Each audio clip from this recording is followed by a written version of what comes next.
January 26, 1945, near Holtzwihr, France. 6 German tanks push forward. Behind them come waves of infantry. Company B is breaking. The Germans want the woods ahead. If they take it, the line collapses. Second Lieutenant Audie Murphy gives the order, fall back, get into the trees, hold the edge of the woods. Then Murphy stays forward, alone at the command post. He picks up a field telephone. He calls artillery fire by voice, round after round, closer each time. To his right, an American tank destroyer is hit. It starts to burn. The crew runs into the woods. The vehicle is a fireball, and it can explode at any moment. Murphy looks at the tanks. He looks at the infantry. Then he climbs onto the burning tank destroyer. He grips the mounted .50 caliber machine gun. He is exposed to German fire from 3 sides. This is not a legend. This is in his Medal of Honor citation, and the next hour is why his name became history. June 20th, 1924. Hunt County, Texas. Audie Leon Murphy is born into poverty. A sharecropper's world, hard work, no safety net. His father leaves the family. Audie helps raise his brothers and sisters. He quits school early. He works to keep food on the table. Then his mother dies. Audie is still a teenager, and the family breaks apart. He wants out, not for glory, for survival. When America enters the war, he tries to enlist. The Marines turn him away. He is too small. The paratroopers will not take him either, so he takes what he can get. The infantry. In 1942, he joins the U.S. Army. He even alters his birth record to qualify. He is not chasing adventure. He is chasing a uniform and a way forward. Basic training hardens him, but it does not make him famous, not yet. He is assigned to the 15th Infantry Regiment, 3rd Infantry Division, and soon the war stops being an idea. It becomes a place. North Africa first, then Sicily, then Italy. By July 1943, he is in combat, and the quiet Texas farm boy shows a dangerous talent. He can shoot, he can move, and he understands small unit fighting fast. He starts rising in rank, not because the Army wants a hero, but because war keeps removing the people above him, transferred, wounded, killed. Leadership becomes a vacancy, and Murphy keeps stepping into it. And by the time the war reaches France, he is no longer just a soldier. He is a weapon. And he is about to face the hour that makes him immortal. The war becomes real. Murphy is no longer training. He is in the field. With the 3rd Infantry Division, he first sees combat in the Allied invasion of Sicily. This is where his pattern begins. Not a legend, a repeatable method. Most soldiers learn one thing first, how to survive. Murphy learned something else early, how to keep moving. He watches what happens when men hesitate. He watches what happens when squads bunch up. He watches what happens when nobody takes the next step. So he becomes the next step. He does not wait for rescue. He does not wait for the perfect order. He moves toward the threat. Then Italy. The fighting is different, tighter terrain, harder angles, and less room for mistakes. Arlington notes he fought in Sicily and Salerno. In this phase, you can see what he is becoming. A scout, a point man, a problem solver. He learns to read the ground, where fire will come from, where the enemy is hidden, where a squad will freeze, and he learns a truth that never changes. The battlefield punishes the predictable. If you stay where they expect, you die. If you move when they do not expect, you live. So he becomes difficult to predict. He shifts position. He changes the angle. He attacks from the side. He learns the sound of German weapons. He learns what a machine gun lane feels like. He learns how a unit collapses when the first man drops, and he learns how to stop that collapse with movement, with orders. With example, this is why his later decision at Holtzwihr makes sense, because it is not a new personality. It is the same pattern, under a bigger threat. Now, the timeline moves forward. June 1944, Italy, Rome has fallen, and Murphy is about to become something larger than a good fighter. He is about to become a leader with momentum. Next is Part 4, Rome. Then Operation Anvil Dragoon in southern France. Then the long winter road into Alsace. June 1944, Italy, Rome has fallen. But the fighting does not stop. It just moves. By now, Murphy has a pattern. He does not wait for rescue. He moves toward the threat. After Rome, he earns his first decoration for gallantry, and it will not be his last. Soon the 3rd Infantry Division is pulled out of Italy, not to rest, to prepare for another invasion. August 15, 1944, southern France, Operation Anvil Dragoon begins. Fresh beaches, fresh resistance, fresh casualties. For 7 weeks, the division fights up through France. The cost is brutal, thousands of casualties, and the men who survive learn one lesson: speed matters, aggression matters, hesitation kills. Murphy becomes one of the most decorated men in his company, not because he is reckless, because he keeps functioning when others freeze. He learns how German attacks feel. He learns how they sound. He learns how they change when tanks appear. And he learns one more thing. The battlefield punishes the predictable. If you stay where they expect, you die. If you move when they do not expect, you live. By the winter of 1945, Murphy is no longer just a good shot. He is a field commander, a problem solver, a last resort, and in a few months, that is exactly what he becomes, a last resort. January 1945, Alsace, near a small village called Holtzwihr. Company B is about to face armor and infantry at the same time, and Murphy is about to make a choice that no officer should have to make.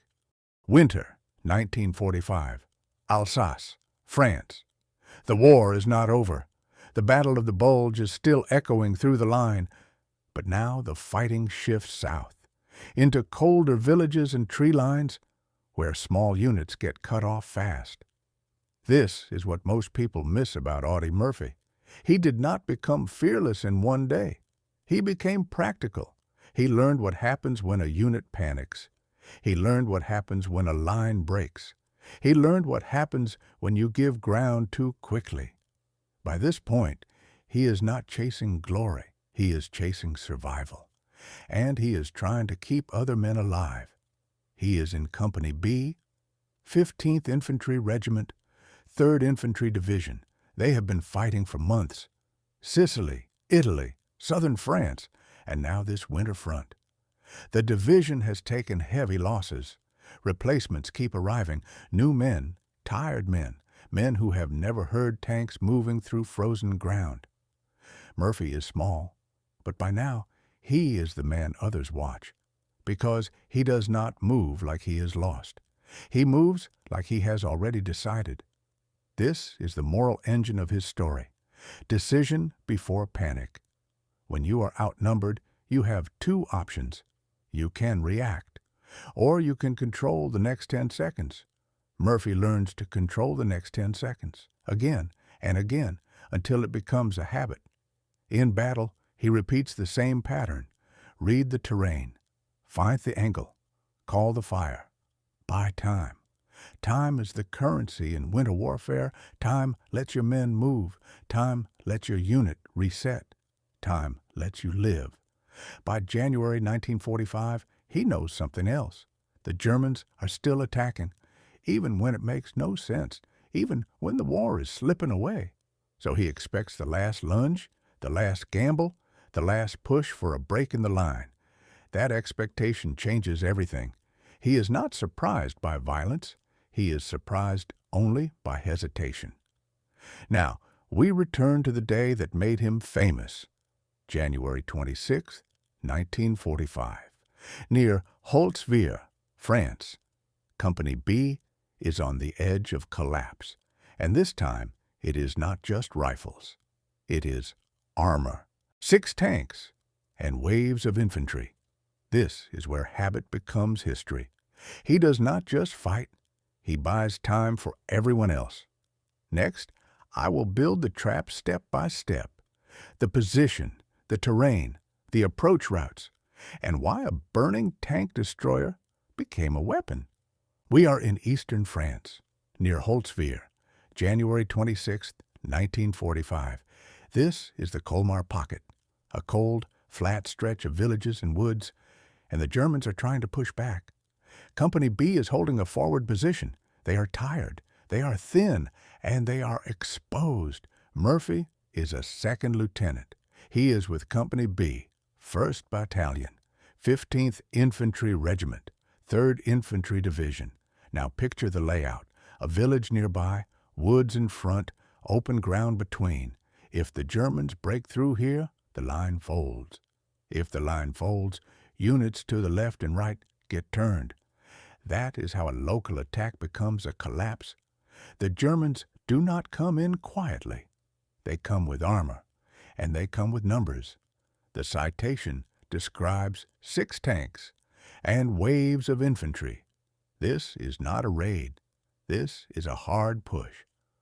Murphy makes the first decision fast. He orders his men to withdraw to a prepared position in the woods. He is trying to save the company, not by standing still, but by moving before they get surrounded. And then he does something that sounds backwards. He stays forward, at the command post, to cover the retreat. This is the trap being built, not a trick, a funnel. If his men reach the woods, they can regroup, they can fire from cover, they can counterattack. But they need time. And time is the problem, because tanks erase time.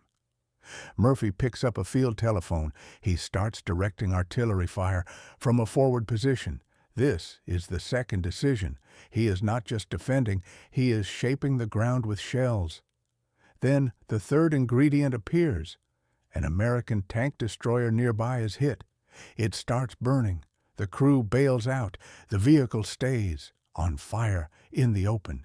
This should be useless now. A burning wreck, a warning sign. But the gun is still there, a mounted .50 caliber machine gun, and it is facing the approach. This is where the situation turns into a choice. Murphy can stay on the phone and die where he stands. Or he can move to the one object on the field that can buy an hour. He moves to the burning tank destroyer. He climbs up onto it, and he takes the gun. The citation says he was exposed to enemy fire from 3 sides. That matters, because it means this was not cover. It was commitment. Now the trap is complete, the woods behind him, his company pulling back into position, the German infantry pushing forward, the tanks trying to finish it, and one man on a burning vehicle, trying to hold the clock still. Next is the set piece, the minute-by-minute stand, the artillery calls, the fire from the .50 caliber, the leg wound, and the counterattack. Part 7 starts now, and it starts with the first burst of fire. The German attack is already in motion, tanks first, infantry behind. Company B is pulling back toward the woods. That withdrawal has to work, because if it fails, they get swallowed in the open. Murphy stays forward to cover them. He is not guessing. He is buying seconds. He is on a field telephone. He is directing artillery fire from a forward position. This is in the Medal of Honor record. Shells begin landing where the Germans are advancing. Not to destroy everything, to slow everything. He calls it closer, closer, close enough that a mistake kills him too. Then the tank destroyer is hit. It is already burning. The crew has bailed out. The safe move is to leave it. A burning vehicle is a timer. It can explode. It can cook off. It can draw fire like a beacon. Murphy does not leave it. He climbs onto it. He reaches the mounted 50 caliber machine gun. He lies into the weapon, and he opens fire. He is exposed. The citation describes enemy fire from 3 sides. That means there is no cover story here. There is only commitment. From this point, it becomes a math problem. Distance, ammunition, time. The German infantry keeps moving because infantry is trained to keep moving, even when bullets start cutting lanes through the snow. Murphy holds the trigger in controlled bursts, not spraying, not panicking, working. At the same time, he stays on the phone. He keeps directing artillery fire. He is calling shells while firing a machine gun on a burning vehicle. This is the part people forget. He is not just fighting, he is commanding.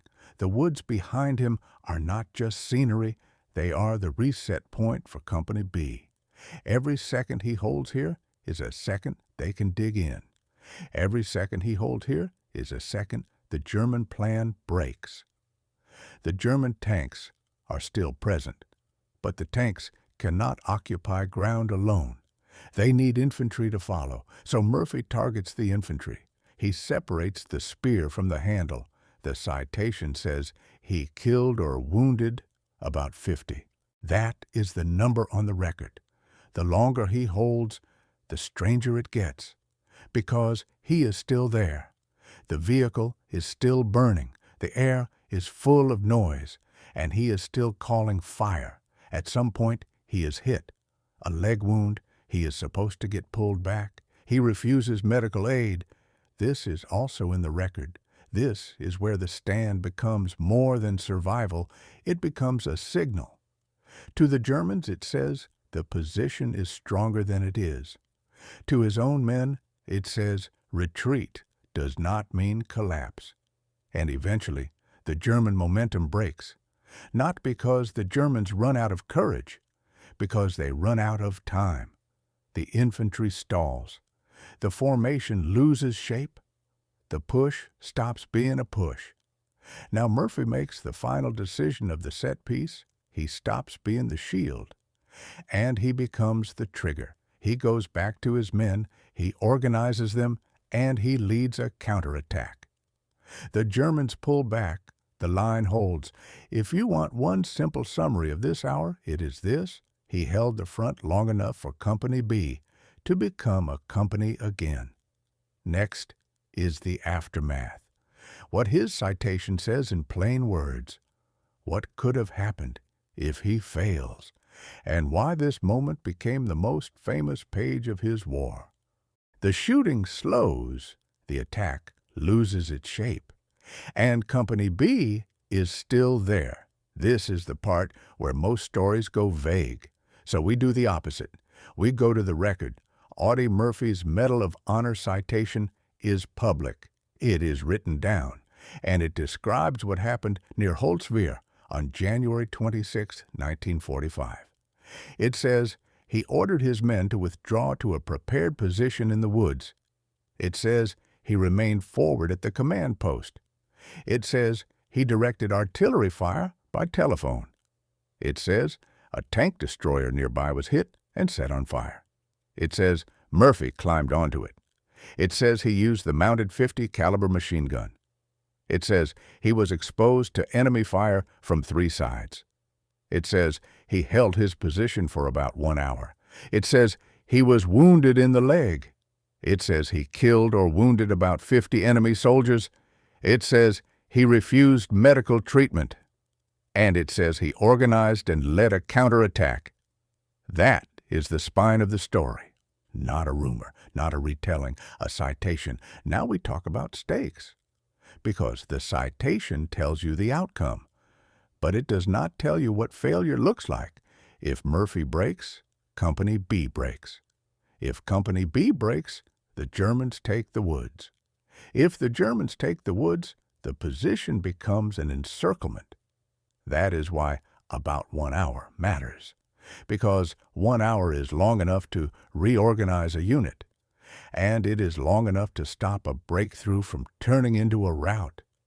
This is also why the burning tank destroyer matters. It is not just a dramatic image. It is the only forward platform that could dominate open ground. If you want a visual mental picture of that platform, this is an M10 tank destroyer. This is the type of vehicle the story is talking about. And if you want the simplest sentence in the whole story, it is this: he made time. He made time while everything else was trying to take it away. Next, we close the loop. What happened to him after the war, how the country reacted, and why this one day became a legend that outlived the man.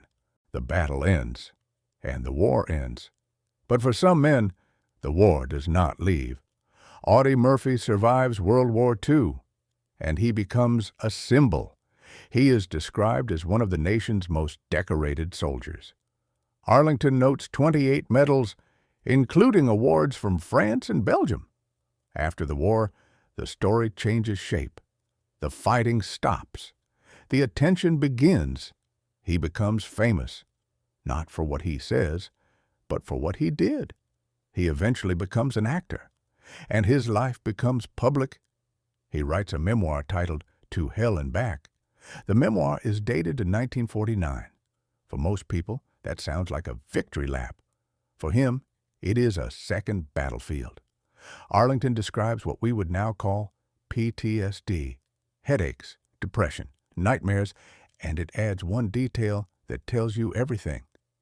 He said he could sleep only with a loaded pistol under his pillow. This is the part we do not put in the posters. This is the part that makes the courage real. Because the set piece at Holtzwihr lasts about 1 hour. But the aftermath can last decades. He keeps living. He keeps working. He keeps carrying the war in his body. Then, in 1971, he dies in a private plane crash near Roanoke, Virginia. Arlington records the date as May 28, 1971. He is buried at Arlington National Cemetery in Section 46. And that becomes the final contrast. A man who held a line alone in France, now resting in a place visited by millions. So what is the legacy? Not just the medals. The legacy is that courage is not a personality. It is a decision made under pressure. So here is what happened. January 26, 1945, near Holtzwihr, France. Company B is being hit by armor and infantry. Murphy orders the withdrawal to the woods. Then he stays forward to cover it. He directs artillery fire by telephone. A tank destroyer is hit and burning. He climbs onto it and uses the mounted .50 caliber machine gun. The citation says he was exposed to enemy fire from 3 sides. The citation says he held the position for about 1 hour. The citation says he was wounded in the leg. The citation says he killed or wounded about 50. The citation says he refused medical treatment. And it says he organized and led a counterattack. That is the record. That is the spine. Now here is the meaning. Most people think courage is a feeling. This story shows courage is a function. Courage is seeing the next 10 seconds clearly and acting anyway.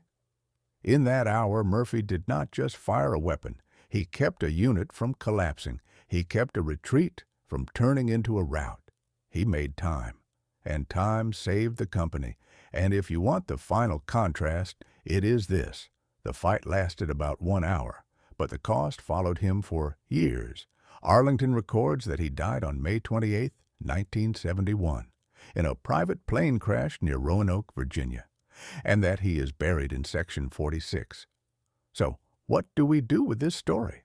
We do not turn it into fantasy. We turn it into a lesson. Because you do not need to be big to be decisive. You do not need perfect conditions to lead. You need clarity under pressure. And that is why this moment is remembered. Not because he stood on a burning vehicle, but because he chose the job that had to be done.